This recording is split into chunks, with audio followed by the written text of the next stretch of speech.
Adakah benar mimpi bertemu Nabi SAW yang disebut oleh golongan tasawuf? Mimpi bertemu Nabi, man ra'ani fil manam faqad ra'ani, kata Nabi. Siapa yang dalam hadis Bukhari, siapa yang lihat aku dalam mimpi, maka dia telah melihat aku. Tapi hendaklah melihat Nabi, bukan pi melihat pakcik Arab yang pakai baju putih. Kita faham? Nabi kata, memang Nabi kata, fa inna syaitan la yatamatsalu bi, sesungguhnya syaitan tidak boleh menyerupai aku. Ya, betul. Tapi syaitan boleh menyerupai orang lain yang kita sangka dia Nabi. Sebab itu bila orang bagi tahu Al-Hasan tentang dia mimpi jumpa Nabi, sifuli, ceritakan aku Nabi macam mana. Orang tu cerita sekian-sekian.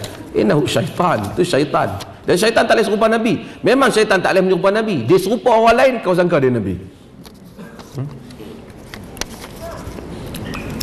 Tapi subhanallah,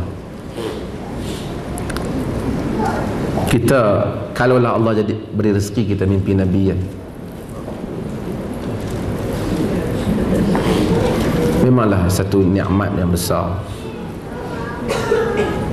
Tapi saya ingat, alangkah baiknya benda yang seperti itu kita simpan untuk diri kita sendiri. Bolehlah kita cerita kawan-kawan kita, tapi untuk dijadikan satu tajuk dalam ceramah, saya mimpi Nabi.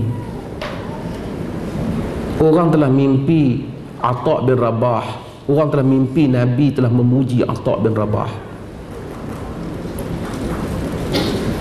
Dan bila orang tu jumpa Atha' bin Rabah, dia kata, aku mimpi Rasulullah memuji Atha' bin Rabah. Atha' bin Rabah kata, kau jangan sebut benda ni pada orang, kerana nak menjaga perasaan, tak nak riak, tawaduk. Orang tak pernah jadikan unsur kerohanian ni sebagai satu aset untuk dapatkan habuan dunia. Para sahabat salih dalam hal ni, salih. Semoga Allah Ta'ala jadikan kita ikhlas dengan agama, InsyaAllah.